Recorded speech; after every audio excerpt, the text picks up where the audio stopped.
is good, YouTube? Quinn Wade Basketball Analysis coming to you with a quick video. I wanted to let you guys know I got some new merchandise available, not just t-shirt anymore. I got different type of t-shirt, different type of shirts and logos that you can purchase on my spread shirt, and also hoodies now.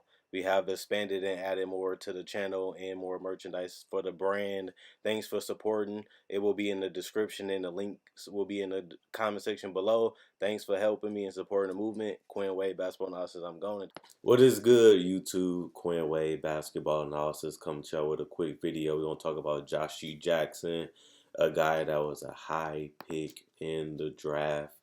And, he was the number 4th pick by the Phoenix Suns, and he has yet to play a game for the Memphis Grizzlies so far.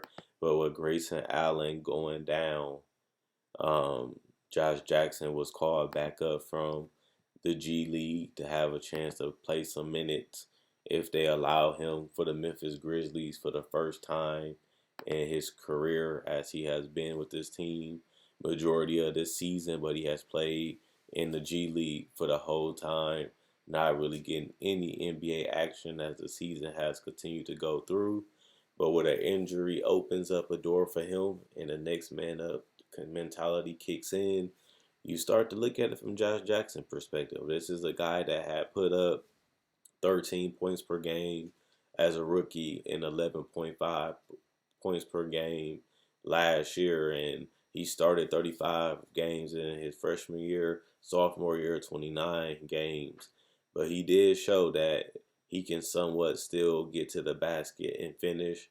I know you look at his numbers and you're like, okay, Josh Jackson not that bad, or Josh Jackson not that good. But it's more than just the numbers. It's how you watch him play and you see what he does. And it's tough to me because this is a guy that has looked great in spurts, that he looks like an NBA player when you watch the games. And then you might watch 3 to 4 games where he just can't make a shot, just can't create a shot, not playing hard on the defensive end.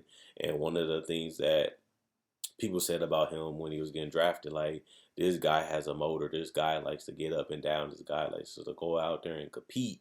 The problem is he hasn't been able to shoot. He hasn't been able to finish as good. And even though I don't think he should be in the G League, I think he can still be a contributor, especially to a young team like the Grizzlies is. I guess nobody really don't want to put up with his personality, and a lot of people just don't want to put up with his inconsistent play. But I don't think Grayson Allen is that much better than Josh Jackson, in my personal opinion. Even though Grayson Allen fits more in the modern day NBA, Josh Jackson, like I said, is a solid contributor at worst. I would have never thought that he'd be in the G League this long, considering that he does have NBA size, length, and athleticism. And the only way he's going to get good is about playing NBA competition. Because just because you dominate in the G League don't mean you're going to be a good player in the NBA. Even though we did have a lot of players that played in the G League successfully transfer their skills and their abilities to the NBA level. Josh Jackson went from playing at the NBA level to the G League level. But even when he was in the NBA, he was a little bit productive. He still was a solid rebounder. He still was unselfish to a point. And even though he couldn't shoot or score at all at some points, at least he showed you that he wasn't scared, and he showed you confidence even from the 3-point line. 31% is NBA superstars and all-stars that are shooting worse 3-point percentage than Josh Jackson when you look at the numbers. And I know he shot 41%, but at one point Josh Jackson couldn't even shoot 40%. At one point, and for him to finish these seasons above 40%, that just lets you know that he was putting in work. He started to figure it out, and now he had to go and start from rock bottom because of his personality and because Phoenix gave up on him. And it wasn't just because of his play, it was because of him being immature and being a little childish and not being professional, and having a little hissy fits every once in a while. But you still look at Josh Jackson, he still is an amazing prospect. A guy that can play the 2 or the 3, a guy that can guard multiple positions when locked in and when engaged. And on top of that, you look at the fact that he's only 22 years old, and he still gave you 11 points, 4 rebounds, and 2 assists. that's something that I think about when I look at his talent. I look at where he's at right now. It is unfortunate that he hasn't been able to put it all together. He hasn't been able to learn and from his mistakes because he already got gave up by Phoenix. But sometimes you do need to get stern or get slapped on the back or pushed a little harder, or a team humbles you and it brings out the best in you. Because Josh Jackson, as a number 4 pick, he would have never thought that being that high and becoming a starter at some points with the Phoenix Suns, and at one point, putting up productive numbers, he probably would have never thought that he would be back in he'll be in the G League for majority of this season. That's a huge step back for where you're trying to go. That's extremely a slap in the face and very humbling. But you do have to give credit to the Grizzlies. They're not just saying, "Oh, he's a number 4 pick," or "Oh, we traded for him. Let's rush and play him." They literally let him play in the G League the whole season, and that just literally humbling when you're a player like Josh Jackson that's still trying to prove himself, and a guy like Josh Jackson that's trying to win people over and convince people that he doesn't deserve what he's been labeled as a player and as a person. But there's nothing you can really do at this point besides go out there and play, go out there and compete. And I feel like at the end of the day, that's what Josh Jackson is going to have to do. And he really don't have a choice at this point. His whole thing is just trying to prove the haters and the doubters wrong and pushing himself to the next level. So that way he can get out of the G League and be an even better player at the NBA level. And if you don't do that, then you might be out of the league, and teams already heard some things about him that he got a bad rep around the NBA, and that's definitely not where you want to be in your career. So when you look at Josh Jackson, don't just look at the numbers, don't just look at stuff like that, because it's not telling the full story of why he's been in the G League and why Phoenix traded him. But at one point, we all deserve a second chance, and if you take somebody for granted or you take a situation for granted, God and other people can really bring you back down to being a human, bring you back down to being a person. And, that's one thing that happened to him. They took everything he accomplished before from basketball, even his high school, college, and NBA experience, and just brought him back down to earth. And he went from being a guy that had superstar Kawhi Leonard like potential because of his length, size, and athleticism and his motor to go out there and rebound, go out there and try to get every bucket that he can, his slashing mentality, his streaky jump shot that he has to fix. All those things is why people thought that he was a top 5 pick.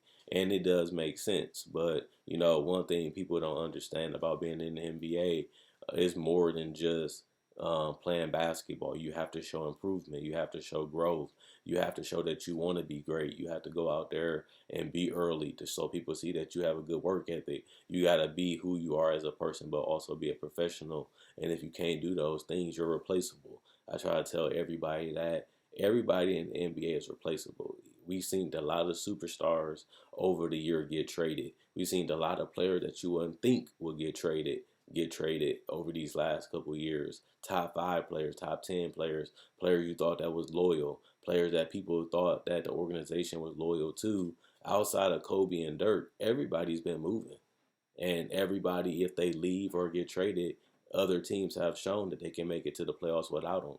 So it just shows you that with the right organization and with the right patience, that everybody can eventually be replaced. It might not happen overnight. It might not happen in 3 years, but it's either we're going to have you as a player or we got to find somebody else. And that's how the business of basketball works. And Josh Jackson, felt like he can do these things and people will accept it, and it just didn't work out in his favor. But luckily for him, he's on a young team that's on the rise, and he does fit their up and down play a game with Jaren Jackson and John Morant. This is a guy that can be a perfect fit into that team if he can learn how to space the floor and learn how to attack and get out in transition like he always do. Him and John Morant could be a perfect compatible fit if Josh Jackson grows up a little bit and continues to work on his game and, coming back down to earth. That's what you would like to see. But Grayson Allen should not be in the NBA compared to Josh Jackson and his upside and potential. But this is the way Grizzlies chose to handle it, and I think that it will really wake up Josh Jackson like it has been so far in the G League, and let him know that, hey, you're a great player. You're a player that has proved some things in the NBA and before, but at the end of the day, you still gotta be respectful. You still gotta be a player that's in the NBA that everybody look at as a human being. And Josh Jackson hasn't figured that out yet, but hopefully he can take advantage of this time and really make a stamp in the name for himself again and resurrect his brand and his image, because people think about him different. People look at him differently, and at the end of the day, that's the thing that matters is people see your work ethic, people see how much work you put in, people see the growth and the maturity, and if you're able to show that and you're able to change, people will start thinking of you different and will start looking at you different, which is the way you want it to be. You don't want people to look at you the other way, people giving up on you, people not caring about what you're about. So he can use this time in a G League time to resurrect his image around the league and give people a different reason of looking at him, seeing what he is and seeing what he brings to the table at this point, at being 22. And now he just have to wait till the chance that he gets and really go out there and prove that he belongs in the NBA and he is a legitimate NBA player. And the fact that he has moved on and matured as a man and as a player, and he's ready for another shot at this, and he's going to take full advantage of it. So I really want to see what he do. Thanks for watching the video. Comment. I read every comment. Continue to like the videos. Continue to show support. Continue to buy merchandise. The link will be in the description. Also, check out my Facebook page. Like on Facebook to show support. Thanks for everybody that liked on Facebook, everybody that bought merchandise, and everybody that continue to watch Quinn Wade Basketball Analysis. And let me know what you guys think about Josh Jackson. Will he go down as a bust? Can he resurrect his career? Do you think Memphis is a good fit for him? Or do you think that they're doing the right thing, taking it slow, allowing him to develop, but not pushing him and forcing him to be something right away, even though he was a top 5 pick? Whatever you think, let me know in the comment section below. Quinn Wade Basketball Analysis. I'm going.